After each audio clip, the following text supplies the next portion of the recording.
아멘. 오늘 말씀의 제목은 연약함을 도우시는 성령입니다.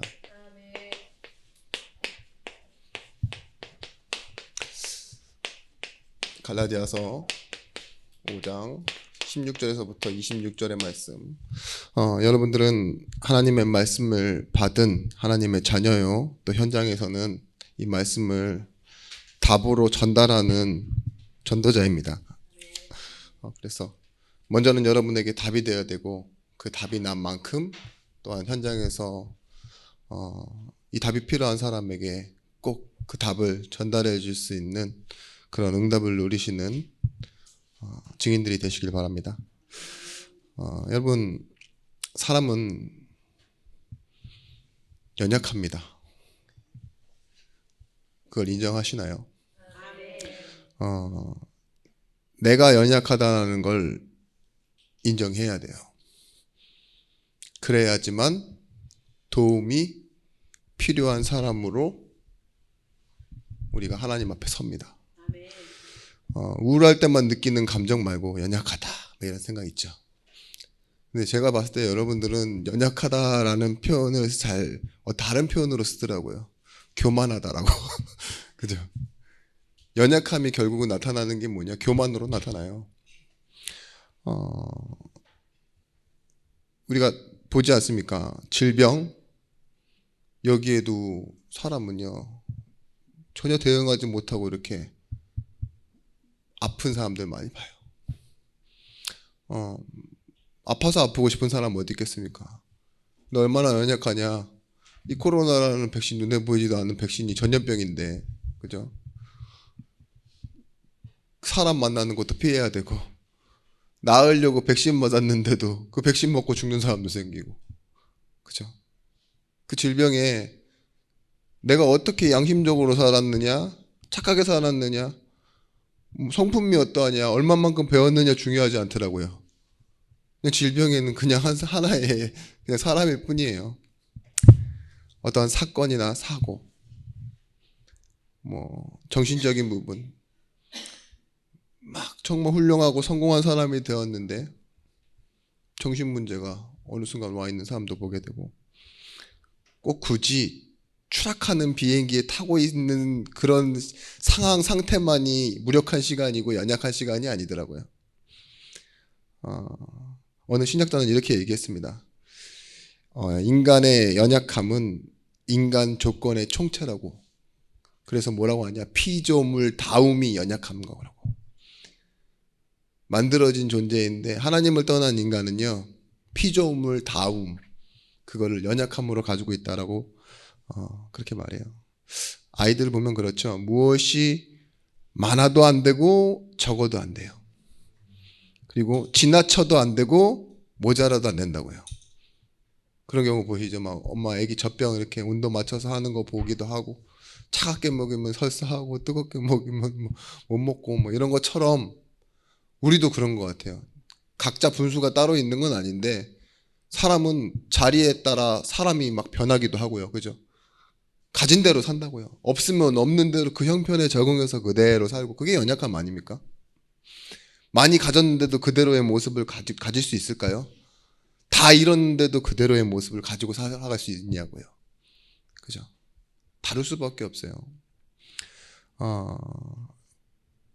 사람의 연약함을 몸이나 병이나 질병에 걸려있는 상태나 정신적인 부분이나 그 사람이 가지고 있는 경제 상황, 관계, 이런 걸 가지고 성경이 연약하다라고 말하지는 않습니다.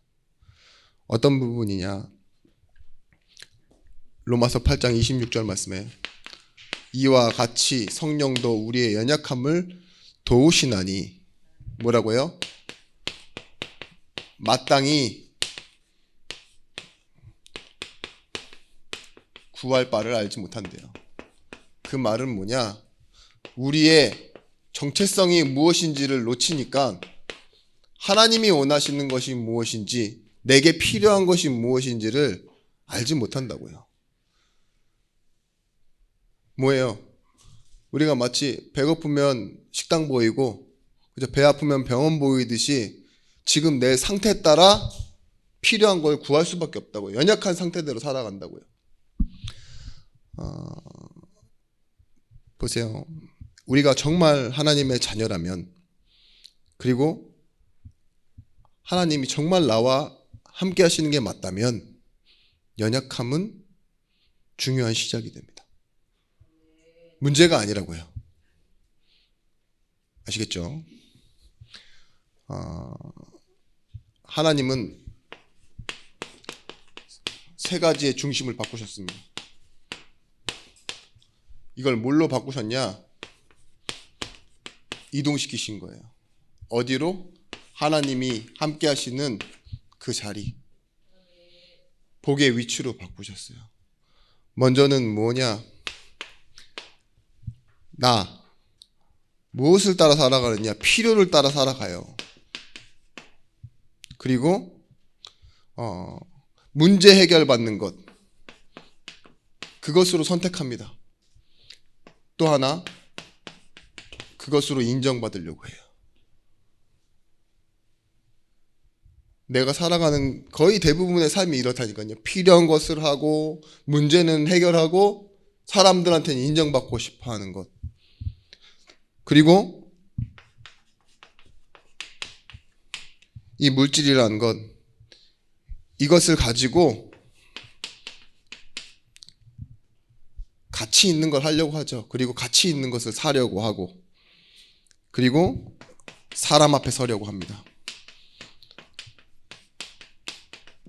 세상의 사람의 모습들이 그렇다는 겁니다.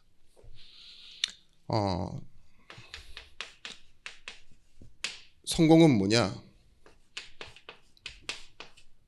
지식과 경험을 가지고 뜻을 이루는 것 있죠. 뜻을 이루는 것을 보고 성공이라고 하잖아요. 망하는 걸 성공이라고 말하는 사람 없어요. 그걸 목표로 삼는 사람도 없고, 그죠? 근데 이 세 가지 중심을 갖고 있어요, 사람은. 나 중심, 물질 중심, 성공 중심. 성경에서는요, 창세기 3장, 창세기 6장의 물질 중심, 바벨탑 사건이 일어났던 창세기 11장의 성공 중심. 그렇죠? 이걸 기준으로요, 사람은 뭘 선택하느냐? 자신의 연약함을 덮는 선택을 해요. 성공하면 자신이 연약하지 않다라고 착각을 해요. 마치 세상을 가진 듯이. 근데 앞서 말씀드렸던 그 질병이나 특히 영적이고 정신적인 부분 있죠. 돈을 많이 가졌다고 해도 관계를 살 수는 없어요. 호적을 바꿀 수는 없잖아요. 그런 것처럼 우리는 착각을 하는데요. 하나님은 뭘로 바꾸셨냐? 이 육의 사람이요, 영의 사람이 되게 하신 것입니다. 본래 하나님을 떠난 인간은 육이 되었다 그랬어요. 근데 하나님은 원래 우리를 어떻게 창조하였죠? 하나님의 형상, 영으로 창조하였어요. 그래서 우리가 예배할 때마다 이렇게 얘기하죠. 하나님은 영이시니 예배하는 자가 영과 진리로 예배할지니라. 물질, 이것보다 더 중요한 게 뭡니까? 그리스도와 함께 하는 거예요. 이것이 우리 인생의 중심 되면은요, 너희가 나와 함께 고난도 받고 영광을 받게 될 것이라고. 요한복음 15장 20절 말씀, 내가 너희에게 종이 주인보다 더 크지 못하다 한 말을 기억하라. 사람들이 나를 박해하였은즉 너희도 박해할 것이요 내 말을 지켰은즉 너희 말도 지킬 것이라. 사울이 예수 믿는 사람들을 핍박했죠. 그렇잖아요.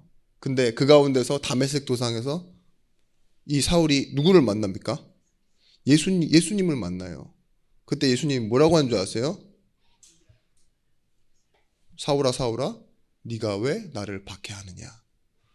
사울이 뭐라고 했죠? 모르잖아요. 그죠? 안 나와 있어서 모르는 거예요. 저라면 그렇게 얘기했어요. 저는 예수님을 핍박한 적이 없고 예수 믿는 사람을 핍박했어요 라고. 근데 뭐라고 합니까? 이 함께 하시는 거예요.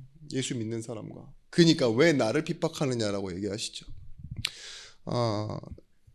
당연히 예수님을 만난 바울은요, 뭐예요? 그리스도의 영광을 받기 위해 고난도 함께 받는 전도자가 되어졌습니다. 아멘. 보십시오. 바울이 물질과 사람과 세상의 인정을 받으며 살아가는 사람이 아니었어요. 하나님 앞에 살아가는 사람. 아멘. 우리도 마찬가지입니다. 이 성공을 해도 인간의 연약함은요, 절망을 벗어날 수 없습니다. 그런데요, 하나님이요, 이 절망을 뭘로 바꾸셨냐? 소망으로 바꾸시는 분이에요. 아멘.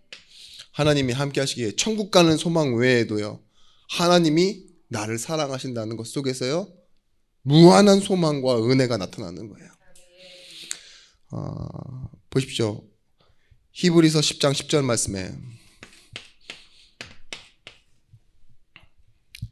이 뜻을 따라 예수 그리스도의 몸을 단번에 들이심으로 말미암아 우리가 거룩함을 얻었노라. once for all, 영단번이라고 합니다. 한 번인 사건이요, 나를 어떻게 만들어 놓으셨다고요? 영원히 바꿔 놓으셨대요. 이게 바꿔 놓으신 거예요. 이 중심대로 살아갈 수밖에 없는 인간의 연약함을요, 어디로 바꿔 놓으셨다고요? 이제는 영을 중심으로 함께하는 그 응답 속으로, 또한 이 하나님이 주시는 소망 속으로 살아가게 되어진 거예요. 그래서 우리는 고린도후서 5장 17절 말씀 보면 됩니다. 이전 것은 지났으니 보라 새 것이 되었도다. 그 말은 뭐냐? 이전의 것은 부인되어야 된단 말이에요. 오늘 1부 말씀 때도 나왔잖아요. 지나간 것은 부인되어야 돼. 우리가 부인할 것이 뭐냐? 우리가 연약함 때문에 품고 살았던 나 중심, 물질 중심, 성공 중심, 이 세 가지를 말합니다. 갈라디아 교회 이 배경이 뭐냐? 소아시아예요. 지금의 튀르키예, 터키죠. 근데 이 사도행전에 나와 있는 내용을 보면 2차 전도 여행으로 바울이 갔던 전도지예요. 루스드라, 더베, 이고니온이라는 그곳 있죠. 거기서 디모데도 만나고 수많은 제자들을 만났습니다. 그런데 그런 제자들을 만나고 교회가 세워지고 나니까요, 열심주의자였던 유대인들이 찾아와요. 근데 이들도 예수를 믿어요. 근데 뭐라고 얘기하는 줄 아십니까? 은혜로만 살면 안 돼. 율법이라는 말은 이제 안 하고 삶을 똑바로 살아야 돼. 예수 믿었으니까 할례도 받고 율법도 지켜야 돼. 그 말은 뭘까요? 왜 그런 말을 하는 동기가 뭘까요? 내가 그렇게 살아왔어, 유대인으로서. 그러니까 너희도 그걸 해야 돼. 그 말은 뭐냐? 하나님이 이제는 지나갔고 그건 더 이상 필요 없다 한 건데, 내가 뭔가 하나님의 이 은혜를 완성시키는 주체가 되도록 말하는. 근데 여기에 바울이 심각하게 반응하는 내용이 갈라디아서에 나옵니다. 뭐라고 얘기하냐? 다른 복음은 없나니, 이렇게 얘기해요. 그거 말하는 거는 사실은 성도를 헷갈리게 만드는 거고 착각하게 만드는 거다. 그리스도의 복음을 변하게 하는 거다. 하늘에서 온 천사라도 우리가 전한 복음 외에 다른 복음을 전하면 저주를 받을지어다. 왜냐? 복음을 뭐예요? 퇴색시키고 변질시키는 행동이라니까요. 옛날 것을 더해서 더 열심히 해라. 남들이 했던 그 전통을 지켜라. 이렇게 말하는 거 있죠. 여러분, 왜 그런 줄 아십니까? 유대인들이 왜 그렇게 찾아와서 그렇게까지 예수 믿는 사람들에게 혼선을 주고 다른 말을 했는 줄 아세요? 다른 복음이라고 말할 만큼? 불신앙이에요. 어떤 불신앙이냐? 이제껏 내가 살아왔던 그 삶을 완전히 다 버릴 수는 없는 거예요. 부인하기 싫은 거예요. 이렇게 열심히 노력하고 뭔가 땀 흘리고 거기서 만족을 느끼면서 살아왔는데 예수 믿고 다 끝났다고 하면 나는 뭐야가 되는 거잖아요. 은혜 말하는 사람들, 교회에서요, 좀 잘못되게 은혜를 말하는 사람들 있죠. 방종하는 사람들. 은혜야, 다 끝났어, 그냥 해. 뭐 쉽게 해. 편하게 해. 그렇게 은혜라고 말하니까 이 사람들이 거기에 너무 구원을 쉽게 생각하는 것 같다, 이러면서요, 율법을 섞기 시작한 거죠. 보세요. 요한복음 19장 30절 말씀 테텔레스타이 구원 이러잖아요. 다 이루었다 이러잖아요. 그럼 뭐예요? 나는 뭐야가 되는 거예요. 이제까지 이렇게 살았던 나는 뭔가 믿고 살아왔는데 나는 뭐야. 이게 부정되기 싫은 거라니까요. 내가 뭔가를 하고 열심히 했던 거 있죠. 막 지금도 이런 말씀하면 죄송하지만 내가 산기도를 20년을 했어요. 금식을 몇 번 해봤고 성경 통독을 몇 번 해봤어요. 근데 새 가족이 와서요. 딱 만약에 앉아 있는데 예수 믿고 은혜 받고 집으로 돌아가고 막 이런 모습이 아무것도 안 하는 것 같이 보여. 그럼 너 산기도도 해. 너 금식도 좀 몇 번 해. 이래야지 됩니까? 감사하다 이래야죠. 그쵸? 그래야 되는데 이 유대인들이 그 지난 과거가 안 버려지니까 지금 와서 뭐라는 거예요? 뭔가를 해야 된다라고 얘기하고 있는 거예요. 여러분 갈라디아 1장 6절 말씀에 그리스도의 은혜로 너희를 부르시는 일을 이같이 속히 떠나 다른 복음을 따르는 것을 내가 이상하게 여기노라. 갈라디아 시작점이 여기에요. 그러면서 2장 20절에 내가 죽었다 이렇게 얘기하잖아요. 내가 다시 살았다.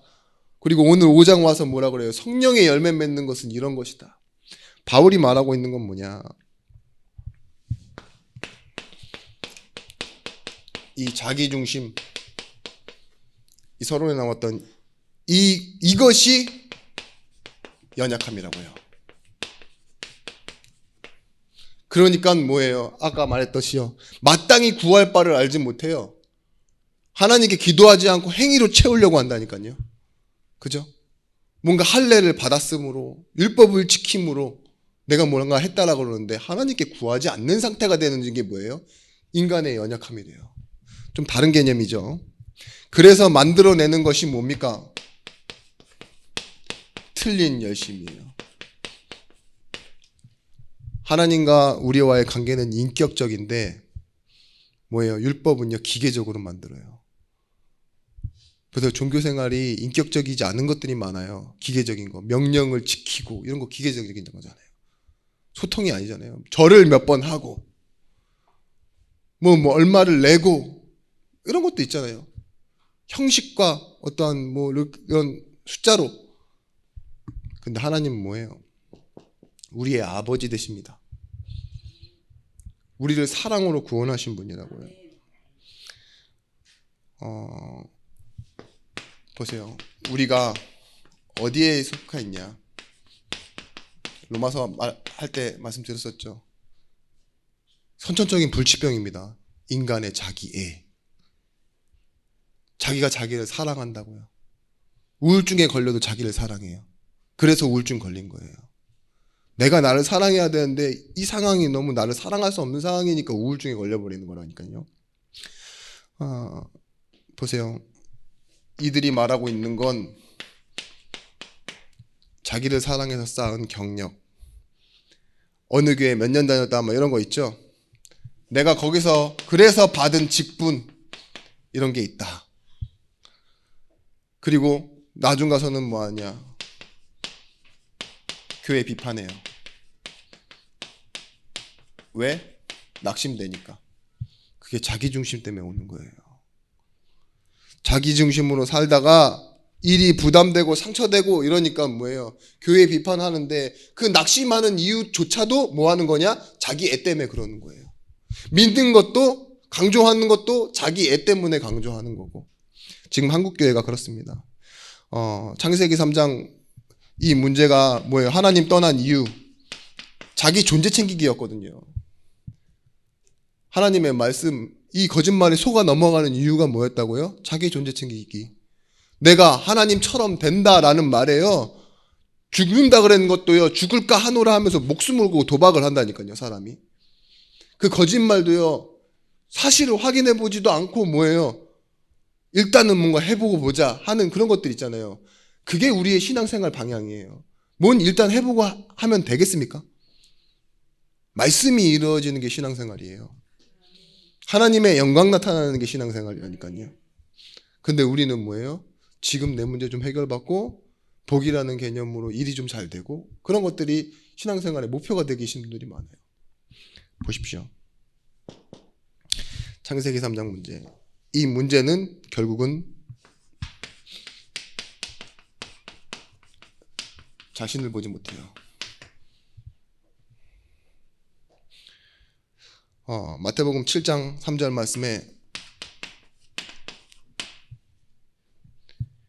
어찌하여 형제의 눈 속에 있는 티는 보고 내 속에 있는 들보는 깨닫지 못하느냐. 자신의 상태는 모른 채 상대방만 보고 있어요. 그렇죠? 그러니까 뭐예요?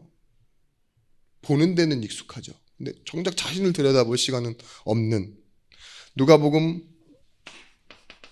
10장 31절에서부터 37절 말씀에 강도 만난 자 얘기가 나오잖아요. 여기서 누가 우리의 이웃입니까? 라고 질문하는데 제사장도 지나갑니다. 이걸 다 가진 사람이잖아요. 그죠? 경력. 레위인도 지나갑니다. 유대인 중에서도 레위인이면 구별된 자예요. 근데 그 사람도 지나가요. 근데 누가 온다고요? 사마리아 사람, 상종도 안 하는 그 사람이 와서 2렙돈을 줘요. 그리고 모자라면 내가 돌아와서 다시 도와줄 테니까 이 사람을 도와주라 하고 간대요. 그럼 누가 이웃이냐? 그죠? 너를 도와준 사람이 이웃이다. 근데 이 말씀의 핵심은 뭐예요? 너는 사실은요, 네가 사마리아 사람도 제사장도 레위인도 아니야. 너가 강도 만난 사람이야. 도움이 필요한 사람이라고. 그걸 말하고 있는 겁니다. 지금 은혜가 필요한 사람은요, 바깥에 있는 사람이 아니라 나예요. 사실 우리 전도 현장 가서 복음 전한다 이렇게 얘기하는데 사실은 먼저 내가 나를 봐야 돼요. 교회 안에 캠프가 먼저입니다. 내가 먼저 그 빛이 내 안에 임해 있음을 알아야 돼요. 여러분, 우리가 무력하고 불가능한 실체를 깨닫고 하나님 앞에 죽은 흙으로 낮아지는 것, 그게 율법의 목표예요. 상자와 상석으로 가지 않는다. 그리고 이 율법은 죄를 깨닫게 하는 몽학선생이고 초등학문일 뿐인데 이것은 자랑할 수 없다. 이게 율법을 주신 목표예요. 유대인의 선민사상이 왜 틀렸다고 하느냐. 다 이거예요. 편견이고 선입견. 잘못 편집되어 있는 거예요. 착각이라고요. 유대인의 역사를 보시면 자랑스러운 역사가 아닌데 왜 그들이 선민사상만 갖고 있습니까? 그 시작점이 어디예요? 그냥 애굽에서 나온 노예잖아요. 광야에서는 불신앙했고 가나안에 들어갈 때는요 수많은 풍파를 입고 쪼개졌고 그 가나안에서 나라가 세워졌는데 결국은 북이스라엘과 남유다로 나눠지고 그 이후로는 계속 속국되고 포로되고 노예된 그런 기록밖에 없습니다. 근데 그 조상의 역사를요 자신들은 편집을 잘못한 거예요. 이방과 우리는 나눠져야 되고 우리는 하나님이 택한 선민이는 백성이다. 결국은 깨닫지 못한 역사 때문에 그렇게 살아왔는데 결국은 이 예수님이 오신 시대 배경도 어떻습니까? 로마의 속국된 시대였잖아요. 그 시대에 살고 있으면서도 뭐예요? 자신을 보지 못해요. 그러니까 뭐예요? 또 이방 사람들을 무시하고 또 이방 사람들에게 복음 전하는 걸 꺼려하고 이게 우리 교회의 모습이라니까요. 나만 믿는다고 되어지는 게 내가 산다고 되어지는 게 교회가 아닙니다. 다 종교랑 싸우는 게 아니라니까요. 우리는요. 그들을 살리는 거예요. 내가 살고. 먼저는 교회를 살려야 되고요. 여러분 자크 엘렐이라는 사람이에요. 그의 책에서 이렇게 얘기했어요. 사람은 자신의 죄 때문에 악해지는 것보다 자신이 가진 선 때문에 더 악해질 수 있다. 자기가 선을 행한다고 착각하는 순간이요 목숨을 걸어요. 대의라고 하면은요 그 우리가 알고 있는 서울의 봄 있죠. 그런 일이 생긴다니까요. 물론 그때는 딱 눈에 보이기에도 이익인데요. 교회의 봄이 찾아옵니다. 네? 전두광 씨 같은 분들이 일어난다니까요. 교회 안에 있어요. 다 탱크 몰고 가고 막 이런다니까요. 지금도 보이지 않는 포탄이 날아다니는데 여러분 여러분의 힘이요 어디서 나와야 되느냐. 이 연약함을 절대 가치를 찾을 때 치유되게 돼 있어요. 예배를 통해서 이거를 버리는 겁니다. 어차피 필요 없어서 버리는 거예요. 자랑스럽고 괜찮은 건데 마치 이사 갈 때 어쩔 수 없이 버리듯이 집이 좁으니까 내놓고 가듯이 그렇게 버리는 게 아니라 뭐예요? 우리가 착각했던 이 중심에서 옮겨졌기 때문에 버려야 하기 때문에 버리는 거라고요. 하나님이 새 것을 주셨고 더 좋은 것을 주셨기 때문에 여러분 그래서요 요한복음 3장 16절 말씀에 뭐라 했습니까? 하나님이 이처럼 세상을 사랑하사 독생자를 주셨으니 이 전제가 있어요 우리에게. 그렇기 때문에 이 사랑을 받았기 때문에 우리가 가능한 건 뭐냐? 하나님을 사랑하는 것. 이와 같이 내 이웃을 사랑하는 것이 가능해지는 거예요. 하나님이 먼저 나를 사랑하셨기 때문에 능력이란 다른 것이 아닙니다. 사실은요 내 힘 플러스 도움시는 성령이 함께 있는 게 능력이에요. 그걸 보고 뭐라 하냐? 상태라고 합니다. 그렇죠.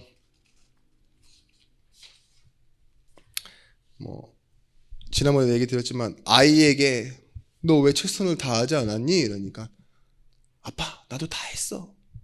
힘이 다 빠지도록 해봤고 옆에 있는 도구들도 이용해서 다 해봤어. 그랬는데 아버지가 뭐라 하죠? 너의 최선은 나에게 도움을 바라는 거야. 왜냐? 나는 네가 도움을 청하면 해줄 수 있는 아빠잖아. 그러니까 아이의 최선은 뭐예요? 지가 이렇게 자신이 막 열심히 한 게만 최선이 아니라니까요. 아버지가 해주고 어머니가 해줄 수 있는 것, 그게 최선이 되어지는 것처럼 성령도 이와 같이 우리의 연약함을 도우시나니 이게 무슨 뜻일까요? 우리가 할 수 없는 부분은요 하나님이 우리 가운데 배경이 되어주신다는 거예요. 여러분 중국에서는요 가장 큰 힘을 관시라고 합니다. 인맥. 그죠? 가장 중요한 게 관시래요. 관시. 그래서 괜찮습니다도 맥관시라고 그래요. 맥관시 이러잖아요. 그러니까 축구도 비리 축구고 모두 다 하는데 비리 또한 이 관계 때문에 일어나는 거고 자리 뭐 이런 거 있잖아요. 공산주의이기 때문에 다 그런 걸로 일어나는 거예요. 근데 우리도 자본주의도 마찬가지로 민주주의도 다를 게 없습니다. 다 진영주의라 그래가지고요. 정당 뭐 이런 것도 있죠. 다 뭐예요? 결국은 자리예요. 그리고 관계고. 내가 누구를 안다. 그래서 누구를 부르면 온다. 이런 거 있죠. 그게 얼마나 큰 힘인데 아시잖아요. 누가 초청을 받아서 내가 어디론가 간다. 이런 것도 힘이라니까요. 그런 걸 보고 인맥이라 그러죠. 인맥도 능력이에요. 성공해서 가지려고 하는 게 인맥 아니에요, 사실. 근데 여러분들은 어떤 걸 가지고 계시는 사람이냐? 신맥을 가지신 분입니다. 도우시는 성령. 신맥이 있다니까요. 어디 용한 데에다가 이렇게 점집 하나 차리시라고 하는 말이 아니라 하나님이요 이 배경을 가지고 어떻게 도우십니까? 이렇게 도우세요. 보혜사 성령으로. 보혜사 성령 파라클레토스 함께 옆에 서서 도우시다 이 말이에요. 내가 한쪽을 들면 한쪽을 맞들어 주신다. 그래서 도우시는 성령이라고 말하는데요. 뭐 영어로는 뭐죠? 카운슬러, 네 카운슬러 뭐 있고 로이어 변호인 뭐 이런 것도 있고 뭐 많습니다. 근데 결국은 뭐예요? 보혜사 보호하시고 은혜로 가르치시는 분 이 뜻이에요. 이분이 어떻게 하시냐? 바깥에 계신 게 아니라 내 안에서 일하십니다. 고린도전서 3장 16절 말씀 너희가 성전인 것을 알지 못하느냐 이렇게 얘기하잖아요. 고린도후서 1장 22절 말씀에 우리를 인치시고 성령으로 보증하신다 그랬어요. 그가 우리에게 인치시고 보증으로 우리에게 성령을 주셨느냐. 인쳤다는 말이 무슨 말인지 아시죠? 도장 찍으셨다고요. 검증 끝났다 이거예요. 그냥 찍고 성령으로 보증하신다. 바울이 이걸 얘기한 거예요. 야, 은혜가 아무것도 아닌 것처럼 얘기하는데, 쉽다라고만 얘기하는데 그게 아니야. 은혜 때문에 방종한다는 말은 말이 되는 말이 아니다. 하나님의 영인 성령이 그 사람을 붙잡고 있기 때문에, 마음과 생각을 붙잡고 있고 영혼의 상태를 붙잡고 계시는데 방종할 수 없다. 하나님이 보증하시지 않냐, 이 얘기를 하고 있는 거예요. 그러면서 하시는 말이 뭐냐, 로마서 8장 27절 말씀에 하나님 우리의 연약함을 도우실 뿐만 아니라 27절 말씀, 마음을 살피시는 이가 성령의 생각을 하시나니 이는 성령이 하나님의 뜻대로 성도를 위하여 간구하십니다. 하나님은 우리가 틀린 기도를 할 때도 있다. 그런데 하나님의 뜻대로 구할 수 있도록 기도를 수정하시는 분이 하나님이다. 이거예요. 여러분, 기도를 틀리게 한다? 없어요. 틀리게 하는 기도는 없어요. 왜냐? 하나님께만 하면 돼요. 기도는 목적이 아닙니다. 수단이 아닙니다. 목적이지.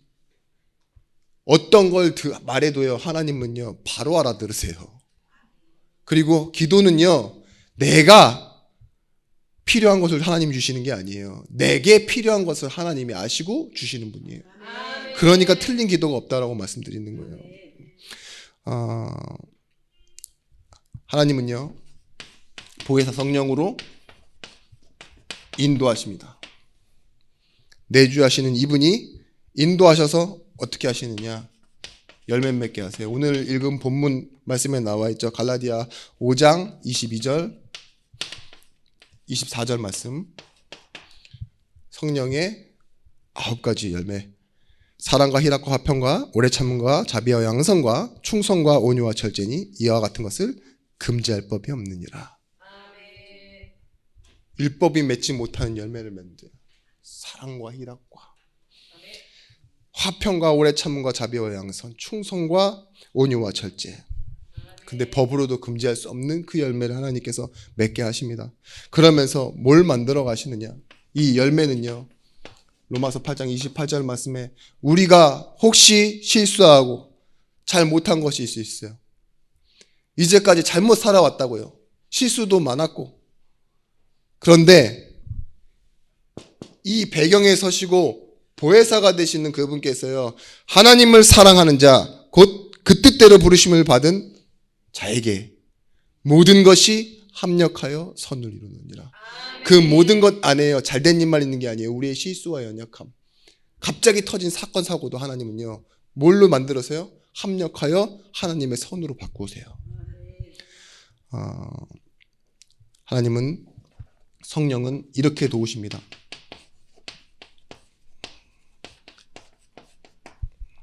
가만히 안에만 계시고 보이지 않게 인도만 하실 뿐만 아니라 필요한 때는요, 우리 가운데 이런 일들을 나타내세요.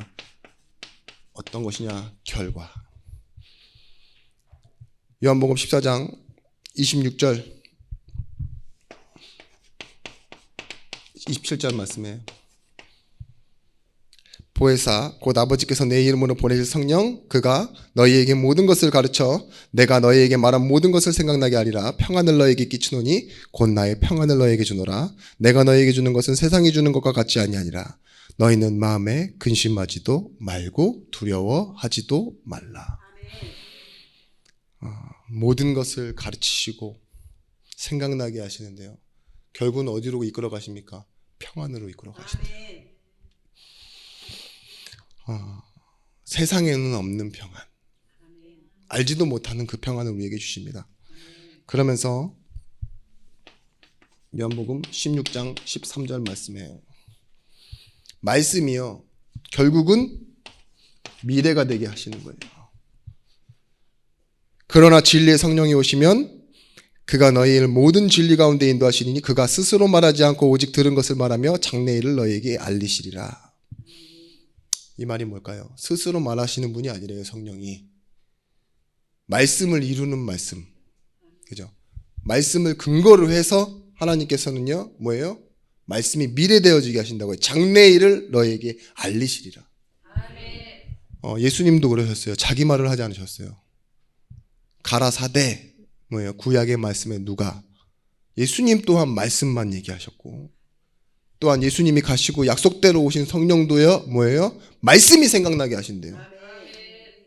자기 뜻대로 얘기하지 아니하시고 그 뭐예요? 말씀이 결국은 미래가 되도록.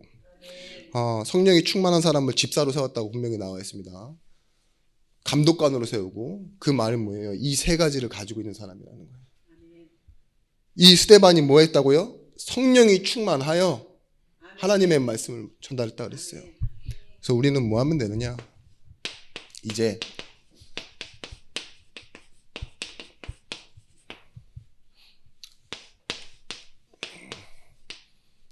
기도에 초점을 맞추시면 돼요.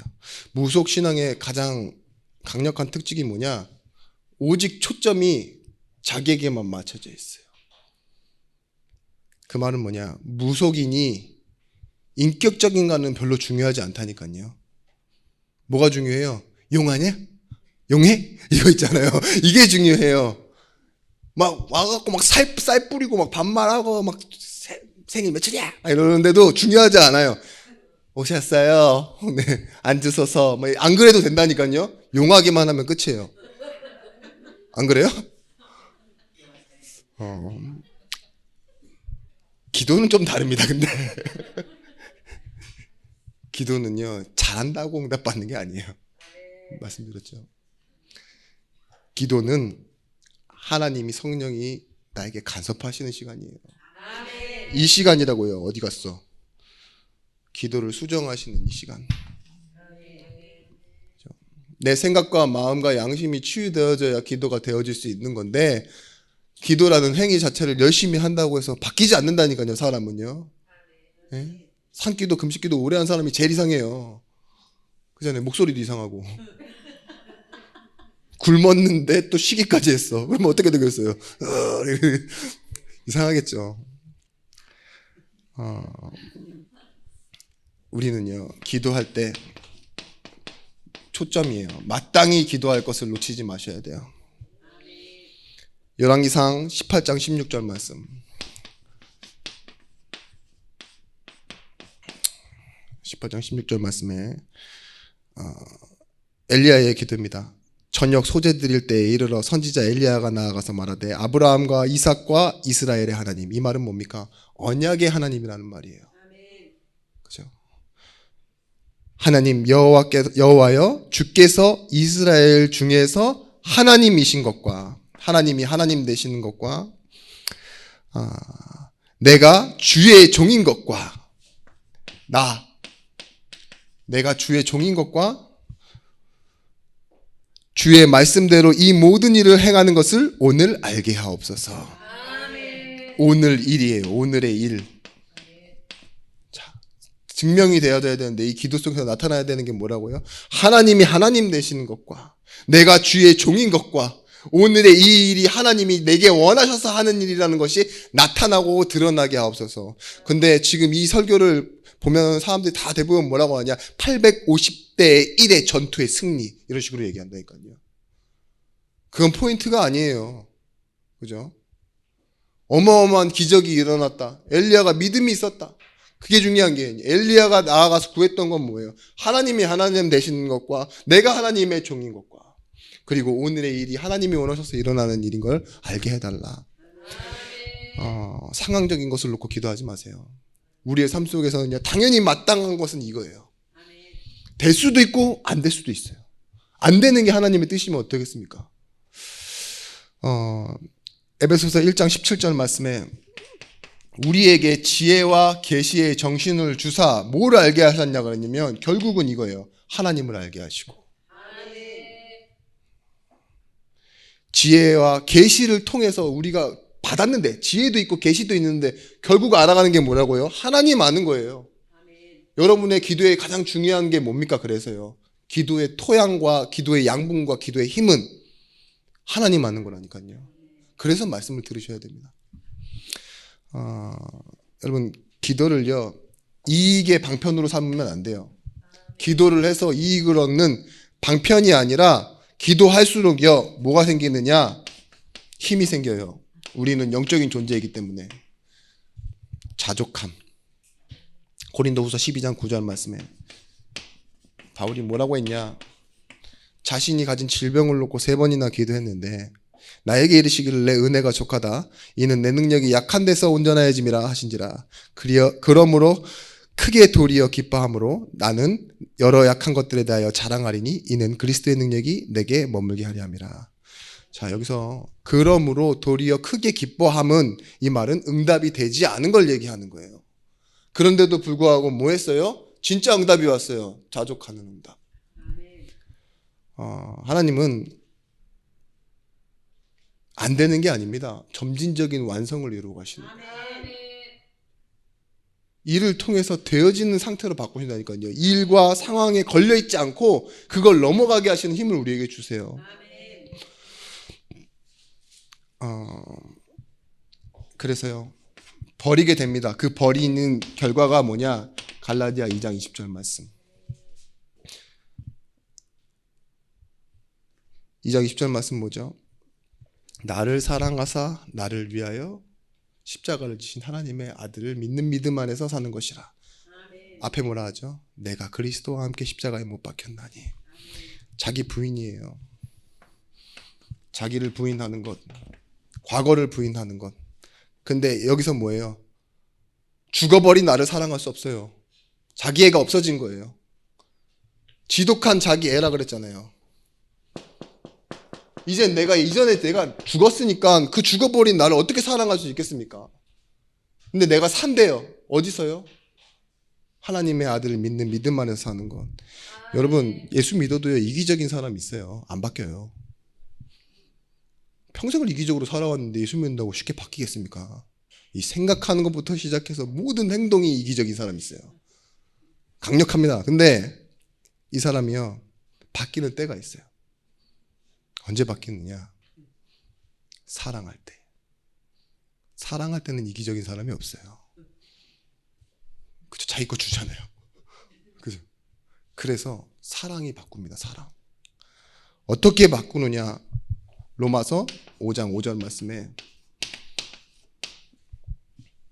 소망이 우리를 부끄럽게 하지 아니함은 우리에게 주신 성령으로 말미암아 하나님의 사랑이 우리 마음에 부은 바 됨이니. 하나님의 사랑이 우리 마음에 부은 바 되죠? 바뀌어요. 이기적인 사람이, 자기밖에 모르는 사람이 뭐예요? 영혼을 사랑하는 전도자가 되는 겁니다. 여러분, 그래서요, 여러분들은 이제는요, 도우는 자 헬퍼가 돼야 돼요. 하나님의 배경을 갖고 도우심을 받는 자는요, 이제는 결론적으로 도우는 자가 될 수 있습니다. 도우는 자, 개념을 잘 이해하셔야 돼요. 은혜 받은 자와 도움을 받는 자는 조금 의미가 달라요. 은혜는요, 아무것도 없기 때문에 줘야 되는 거예요. 그게 은혜예요. 근데 도움을 줘야 된다는 말은 우리가 도움을 받은 상태라 그랬잖아요. 그죠? 그게 뭐냐? 어느 정도는 있어요. 이 내 배경이 있다고요. 은혜로 받은 배경. 그러니까 여러분들이 영혼을 놓고 기도할 때는요, 저 사람 은혜가 필요합니다. 그죠? 그래서 성령의 도우심을 받게 하여 주옵소서. 또한 성령의 인도받는 사람, 나도 이들을 돕는 사람 되어지게 하옵소서. 그렇게 기도하시면 돼요. 바울이요, 죽지 않고 살아있는 이유를 빌립보 교회에 그렇게 얘기했습니다. 빌립보서 1장 29절 말씀. 너희 강구와 예수 그리스도의 성령의 도우심으로 나를 구원에 이르게 할 줄 아는 고로. 내가 그러니까 잘 버티고 있고 힘을 내는 이유는 뭐냐? 너희가 기도하고 있고 성령의 도우심이 있다 이랬어요. 그걸 이유로 들었다니까요. 우리가 알아야 될 건 뭐냐? 기도는요, 영적인 역사를 만들어냅니다. 그래서 먼저는 기도하시라는 거예요. 왜 그러냐? 하나님이 우리를 부르실 때 베드로전서 2장 9절 말씀에 나를 택하신 족속이요 왕 같은 제사장으로 부르셨어요. 내가 이 일을 할 수 있도록 하나님께서 만들어 놓으셨다니까요. 나를 택하셔서 왕 같은 제사장으로 그 빛의 선전자로 도우셨으니 만들어 놓으셨으니까 우리는 당연히 도우는 자가 되어지는 것입니다. 우리가 분명히 알아야 될 건 이사야 65장 24절 말씀. 그들이 부르기 전에 내가 응답하겠고 그들의 말이 마치기 전에 내가 들을 것이며. 하나님 다 아신다니까요. 미리 아셔요. 그래서 나를 그곳으로 보내셔요. 부르기도 전에 내가 듣겠대요. 그들이 말을 마치기 전에도 하나님 미리 움직이시겠다는 거예요. 이런 하나님이십니다. 우리는요, 그래서 이 응답을 받아야 돼요. 먼저라는 자원함이죠. 자원함. 엘리사가 나아왔습니다. 나아가겠다고. 하나님이 부르신 사람이 나아왔어요. 그게 뭐예요? 자원함이에요. 하나님 주신 자유의지가요, 이 성령의 역사를 만나면요, 자원함으로 나아가요. 저기에 내 죽음을 기다린다고 하나, 그죠? 핍박과 여러 고난이 기다리고 있다고 하나, 뭐라고요? 교회에서 말리잖아요. 바울 가지 말라고. 근데 뭐래요?